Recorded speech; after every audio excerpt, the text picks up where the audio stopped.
Hello food lovers, welcome to cooking world. ఈరోజు వీడియోలో చేపల పులుసుని పక్కా గోదావరి స్టైల్లో ఇంట్లో చాలా ఈజీగా ఎంతో రుచికరంగా ఎలా తయారు చేసుకోవచ్చో ఈ వీడియోలో అయితే చూసేద్దాం.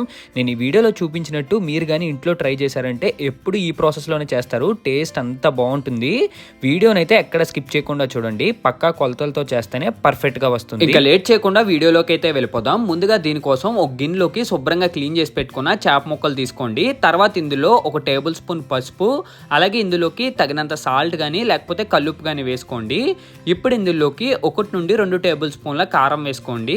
కారం అయితే కొద్దిగా ఎక్కువే పడుతుంది, నాన్ వెజ్ కర్రీ కాబట్టి. కారం ఎక్కువ వేయడం వల్ల చేపలో ఉన్న నీసువాసన అయితే కొద్దిగా తొందరగా పోతుందన్నమాట.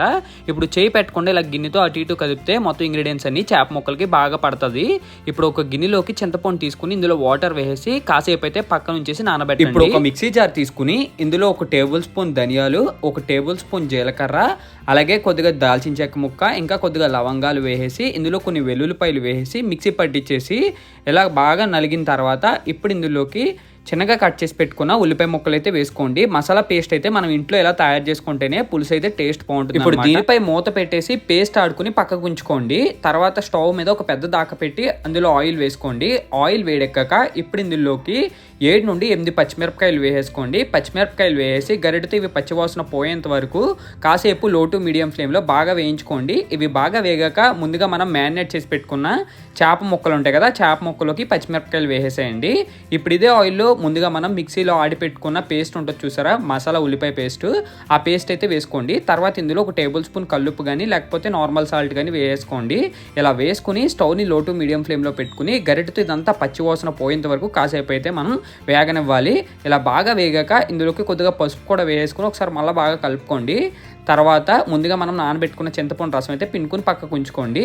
ఇప్పుడు ఇందులోకి ముందుగా మనం మ్యారినేట్ చేసి పెట్టుకున్న చేప ముక్కలు ఉంటాయి కదా, ఆ చేప ముక్కలు అయితే వేసుకోవాలి. ఉల్లిపాయ పేస్ట్ నుంచి ఎప్పుడైతే మనకి ఆయిల్ పైకి తేరుతుందో అప్పుడైతే ఈ చేప ముక్కలు అయితే వేసుకోవాలన్నమాట. అప్పుడే మనకి పేస్ట్ అంతా మనకి పచ్చివాసన పోయినట్టు.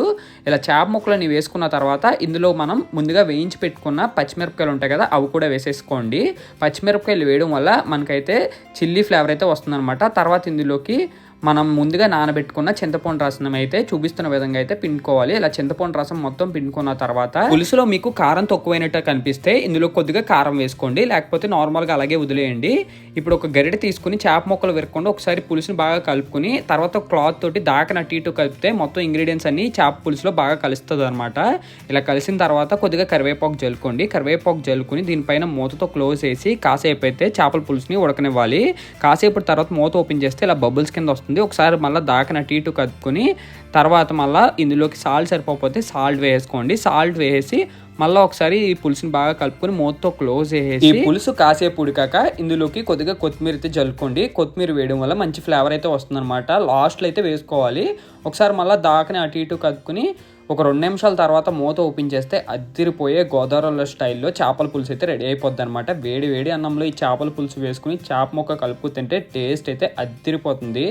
That's it for today guys. Video మీకు నచ్చినట్టయితే లైక్ చేసి షేర్ చేసి సబ్స్క్రైబ్ చేయండి. నెక్స్ట్ వీడియోలో మళ్ళీ కలుద్దాం. బాయ్.